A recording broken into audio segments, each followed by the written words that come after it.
et en fait c'est assez symptomatique, c'est-à-dire qu'effectivement la plateforme KTBS, contrairement à tout ce qu'on vient de voir, c'est ce qu'il y a en dessous, c'est ce qu'il y a sous le capot, c'est ce qui est pas montrable, ou le peu que j'aurai à vous montrer c'est particulièrement rebutant. Et bah, ça me donne l'occasion de remercier Fatma et un certain nombre de gens qui ont travaillé là-dessus, notamment dans le cadre du projet pilote, qui ont fabriqué des choses montrables au-dessus du KTBS. Donc le KTBS qui signifie Kernel for Trace Based System, donc comme son nom l'indique, c'est un noyau qui est là pour stocker ces traces qu'on va collecter et permettre leur exploitation.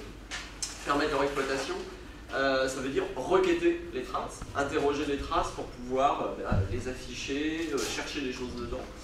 Ça veut aussi dire maintenir des traces transformées à partir des traces qui sont collectées. C'est-à-dire qu'on peut spécifier, c'est aussi ce que Fatma a montré avec l'interface Sphere, qui permet donc à un utilisateur averti, mais pas forcément informaticien pur et dur, de spécifier comment transformer de manière intéressante la trace qui est collectée pour la reformuler et en donner un point de vue finalement un peu différent, souvent d'un peu plus haut niveau, un peu plus abstrait, que simplement les événements atomiques qu'on va collecter.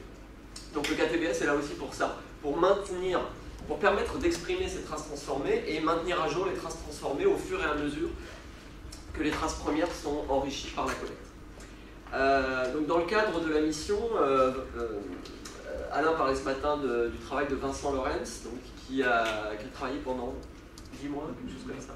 Oui, 10 ou 11 mois. 10 ou 11 mois avec nous et qui a permis d'avancer sur deux aspects du KTBS qui devenaient incontournables à partir du moment où on commençait à utiliser ce qui était jusqu'alors un prototype de recherche en production, c'est-à-dire sur des MOOC vraiment utilisés par de vrais utilisateurs. Le premier aspect, c'est l'aspect du passage à l'échelle et de l'efficacité. À partir du moment où c'est pas juste une personne qui fait 2-3 tests avec quelques événements qu'il collecte dans sa trace, mais plusieurs centaines d'apprenants qui travaillent et qui travaillent réellement, donc avec des traces qui peuvent comporter des centaines, des milliers, des dizaines de milliers d'éléments observés. Vincent a étudié les différentes solutions possibles et a permis de sélectionner une solution qui nous a semblé passer à l'échelle, en tout cas pour les cas d'utilisation qu'on avait. Donc premier aspect, l'aspect des performances, et deuxième aspect, l'aspect de la sécurité. Le KTBS utilise des technologies web, donc techniquement, n'importe qui a l'adresse du KTBS pouvait, avant, encore une fois c'était un prototype, pouvait lire les traces de n'importe qui, ce qui évidemment, quand on est en situation réelle, n'est plus acceptable. Donc on a pu mettre en place un mécanisme d'authentification délégué. On utilise donc, pour ceux qui connaissent, le mécanisme OAuth, qui devient le standard, je dirais, d'authentification sécurisée sur tout ce qui est web et réseaux sociaux. C'est ce que vous utilisez typiquement quand vous avez un bouton se connecter avec mon compte Facebook ou se connecter avec mon compte Google. Voilà. Donc on utilise cette technologie aussi pour ne pas avoir à créer un compte de plus sur le système à base de traces, qui, comme je vous le disais, est quelque chose qui en général est caché sous le capot, que l'utilisateur ne voit pas directement. Il voit ses traces par l'intermédiaire des assistants, etc., mais il n'a pas forcément envie d'interagir directement avec le système de gestion de traces. Donc, dans le cas de Fovea, eh bien, on a utilisé le compte sur Claroline Connect comme identité de référence. Et donc, le KTBS identifie les personnes, enfin, demande à Claroline d'identifier les personnes et utilise Claroline comme source de confiance. Donc, on a dû, pour ça, rajouter une fonctionnalité de fournisseur d'identité OAuth dans Claroline.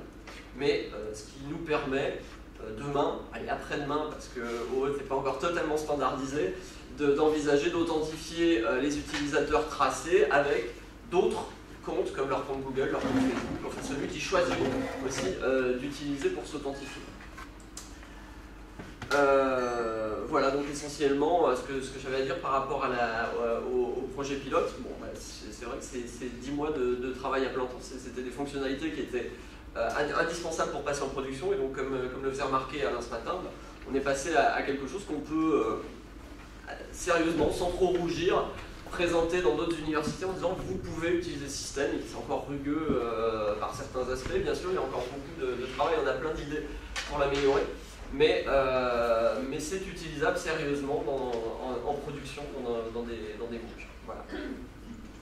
On va dire juste un mot sur la notion de transformation que Tatma a abordée et que tu n'as pas repris, parce que c'est bien essayer dans les aspects clés dans les systèmes. Ouais, donc j'ai parlé tout au moins de traces transformées en expliquant donc on collecte des événements, l'utilisateur a cliqué sur ce lien, il a ouvert ce fichier, il a regardé cette vidéo, et à partir de là donc on va pouvoir reformuler cette trace selon une transformation, donc un certain nombre de règles qui disent, ben voilà, quand l'utilisateur fait ceci, puis cela, en fait on peut réinterpréter ça comme il a suivi le module, ou il a fait un exercice, ou il a échoué dans cet exercice par exemple. Donc des observations de plus haut niveau qu'on ne peut pas construire immédiatement simplement en regardant les clics et les frappes clavier, et qu'on peut éventuellement, avec une connaissance supplémentaire, réinterpréter a posteriori à partir des éléments élémentaires qu'on a pu constater.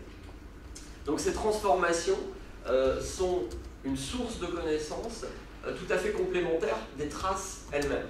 Les traces nous disent ce qui s'est passé, les transformations nous disent comment interpréter ce qui s'est passé.